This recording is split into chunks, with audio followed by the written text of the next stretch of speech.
Welcome back to the Ancestral Findings Podcast.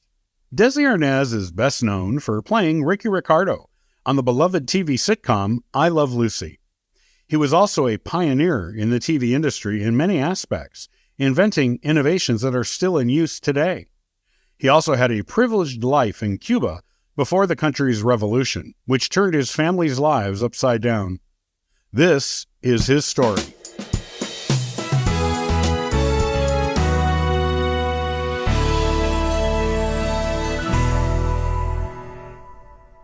Desi Arnaz was a Cuban-born entertainer, musician, and producer who became one of the most successful figures in the history of American television. He is best known for his role as Ricky Ricardo in the classic sitcom I Love Lucy, which he co-created with his wife, Lucille Ball. Arnaz's impact on the entertainment industry is immeasurable, and his legacy continues to influence television and music to this day. Born Desiderio Alberto Arnaz y de Aca III on March 2, 1917, in Santiago de Cuba, Desi came from a wealthy family. He was the son of Desiderio Arnaz, a wealthy landowner, and his wife, Dolores de Aca, who came from a prominent family in Spain. Desi's father was mayor of Santiago de Cuba, the youngest mayor the town had had at that time, and also served in the Cuban House of Representatives. His maternal grandfather was an executive at the rum company Bacardi. Desi grew up in a privileged environment, but his early life was marked by political upheaval and social change. The Cuban Revolution in 1933 brought revolutionaries to his home, where violent mobs of people destroyed his family's houses, property, and even livestock. Desi narrowly escaped the mob himself, jumping in a car and driving away just in the nick of time. His father, on the other hand, was arrested and spent 6 months in jail before he was released with the assistance of his brother-in-law's intervention on his behalf. Desi and his family emigrated to Miami after his father was released from jail. They came with no money, none of the wealth they were used to living on in Cuba. They had to live in a rat-infested garage apartment where they resided while Desi attended the local high school. In 1934, he attended St. Leo Prep, close to Tampa, in order to improve his English. Desi obtained jobs working at Woolworths and in cleaning canary cages as a teenager. Later, he went into the tile business with his dad, then eventually went into show business. This became his full-time career. Desi loved it and obviously had an aptitude for it. Desi and his family settled in Miami, Florida, where he began to pursue his dream of becoming a musician.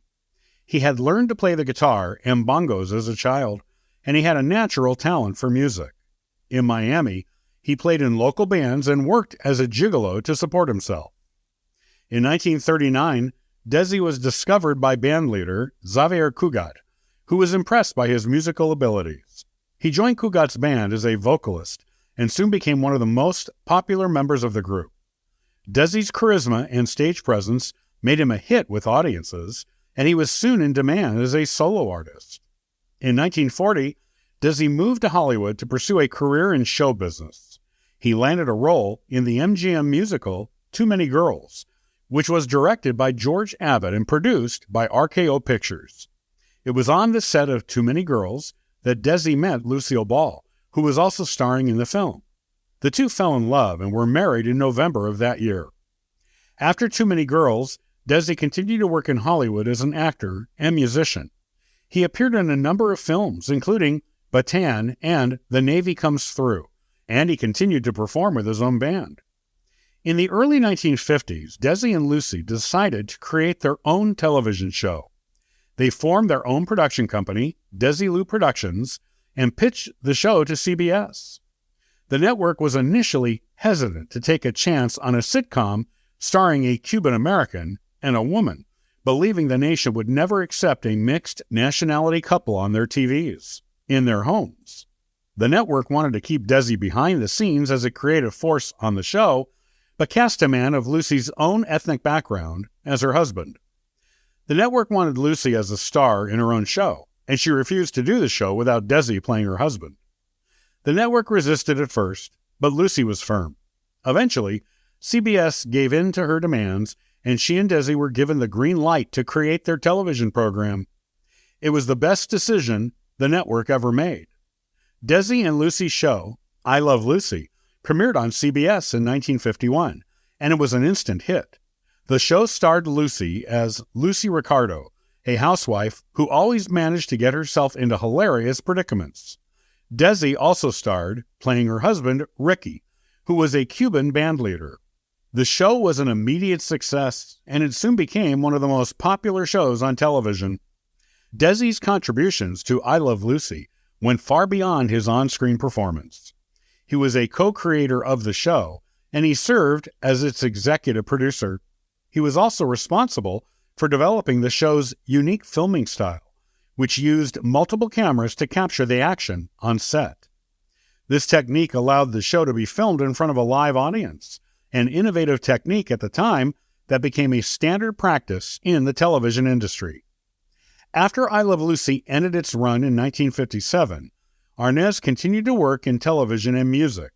He produced a number of successful shows, including The Ann Sothern Show and Those Whiting Girls, and was involved behind the scenes in a number of other television shows. Desi and Lucy, who had always had a tumultuous relationship, including Lucy filing for divorce early on, but then reconciling with Desi, finally divorced in 1960, after nearly 2 decades of marriage and 2 children together. They worked together on Desilu Productions until 1962, when Lucy bought out Desi's share of the company.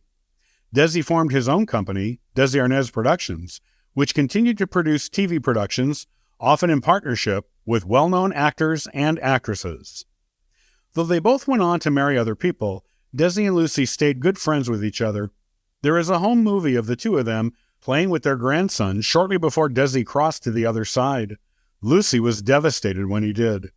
A lifelong smoker, he was diagnosed with lung cancer in his 60s, underwent treatment, and eventually crossed in 1986.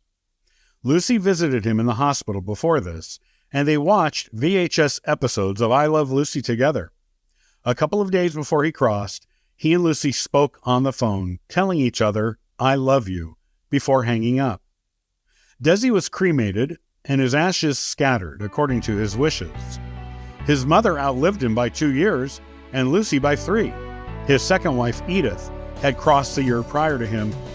His 2 children, Desi Jr. and Lucy, plus his grandchildren, survived him, along with beloved and treasured legacy, and with his fans, friends, and the American TV landscape.